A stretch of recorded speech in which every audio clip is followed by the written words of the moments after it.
Hello, welcome to the Credit Compass, your guide to navigating the complexities of European credit markets.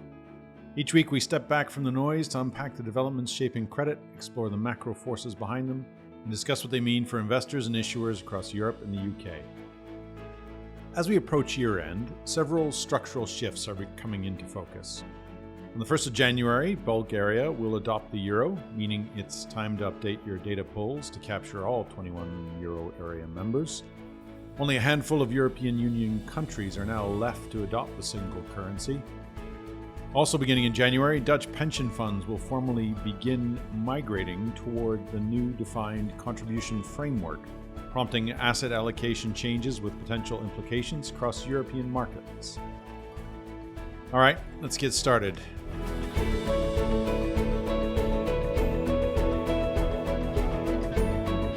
On the 1st of January, Bulgaria becomes the 21st member of the euro area. It's a milestone that's been in motion for years, and for investors, it's a reminder to refresh index lists, models, and universe definitions that rely on euro area membership. Now, from a market impact perspective, Bulgaria is not about to shift the macro profile of the eurozone. The country's GDP is around 80 to 90 billion euros, less than 1% of the euro area total, and it brings about 6.5 million additional residents. Debt to GDP sits near 20-25%, meaning Bulgaria actually lowers the bloc's aggregate leverage figures, though only slightly.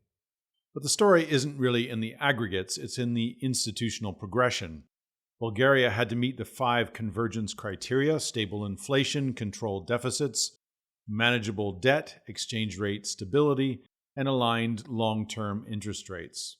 It has spent years preparing for this moment, including strengthening its banking sector, reducing non-performing loans, and integrating more closely with EU supervisory architecture.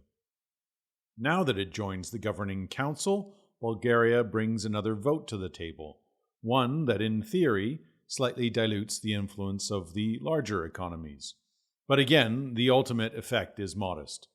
So, why does this matter for investors? Well, for credit investors, it adds another sovereign to the euro-denominated investment universe, though not one that meaningfully shifts benchmarks. For macro investors, it slightly broadens the region's economic footprint and increases representation from Southeast Europe.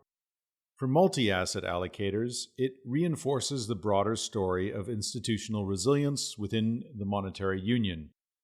And for pensions and insurers, the main effect is simply catalog and universe marginal expansion, but not portfolio re-engineering. The next question is, who might follow?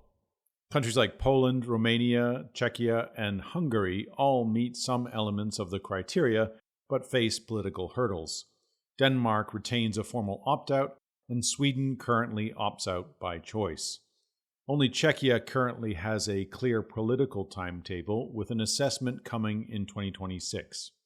For now, Bulgaria is small in size, but another reminder that convergence in euro remains a living, ongoing project. Now, let's talk about the change with far greater market implications, starting on the 1st of January, the Dutch pension transition. This is the one investors across rates, credit, and multi-asset desks have been watching for a while now. Even though implementation formally begins in 2026 and full compliance isn't required until 2028, many funds are expected to see a reposition much earlier. And that repositioning matters because the Dutch system is one of the largest in the world, holding roughly 1.5 to 2 trillion euros in assets. Under the old regime, Dutch funds relied heavily on long-dated government bonds and extensive interest rate hedging to back defined benefit guarantees. In the new defined contribution framework, portfolios shift towards age and risk-based allocations. Younger participants will see more equities and growth assets. Older participants will see shorter duration fixed income and cash-like instruments in their portfolios. Now, what does that mean for markets? For rates investors, it means potential selling pressure at the long end of European curves. If funds unwind duration and reduce swaps hedging, curves could steepen, volatility could rise, and liquidity, especially in the 30-year sector, could start to thin out. For credit investors, it opens the door to significant inflows. As Dutch portfolios diversify, investment grade and high yield corporate credit stand to benefit, along with private credit and securitized products. European corporates may find themselves facing a more supportive buyer base in 2026 and beyond. For multi-asset allocators, the shift is a rebalancing catalyst. If long duration becomes a source of selling funds, that capital needs a home. Equities, infrastructure, real estate, and alternatives all become potential beneficiaries. For European equities in particular, this could be meaningful. Typical annual net inflows are in the 40 to 80 billion euros range, and a pension transition that doubles that would be a non-trivial tailwind. And for insurance investors, the biggest watch point is market plumbing. When a large system like the Netherlands begins to unwind long tenor hedges, it affects swap curves, cross-market spreads, and collateral dynamics. It also affects how issuers in Germany, France, and Belgium think about tapping the long end. Demand may be thinner than in the past. The key point here is scale. Estimates suggest that more than 200 billion euros of long-dated bonds and hedges could be sold across the full transition, and that's across multiple markets, not just Dutch sovereigns. So the natural question is, will this happen all at once? Probably not. Most Dutch funds have indicated that they will transition gradually, partly to avoid market disruption and partly because participant cohorts differ. The transition is expected to unfold progressively over the full 2 years, not within months. But that doesn't eliminate risk. A clustered, clumsy start, where several funds act all at once, or an external market shock, could amplify volatility. Think of the UK LDI episode in 2022. Structural transitions can become more fragile when markets get stressed. The good news is that the ECB is well aware of these risks, and the market has had plenty of time to prepare.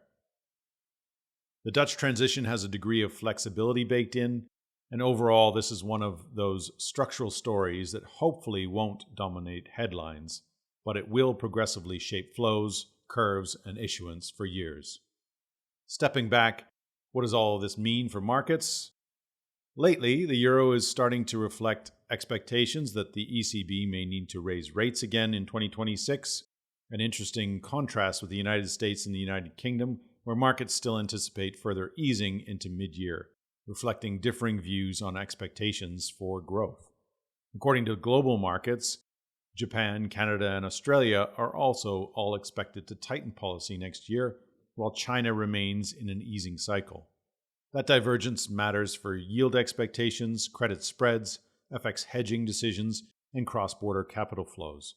It is shaping up to be an interesting start to the year ahead as investors position for change. And within Europe, the combination of a slightly expanded Eurozone and a major structural asset allocation transition creates something unusual, a sense of incremental resilience. The Euro area has another member. The Dutch system is modernizing. Banking supervision broadens. Capital allocation becomes more diversified. None of these are overnight catalysts, but they tilt the landscape towards stability and depth, two things markets tend to reward.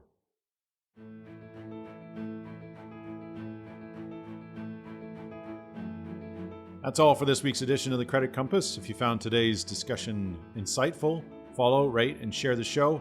It really helps others to discover it. And if there's a topic you'd like us to explore, please drop us a line. We're always open to listener ideas. For deeper insights and data-driven analysis on macro and credit trends, visit kbra.com/macrocredit, our dedicated hub for all things macro, markets, and credit dynamics.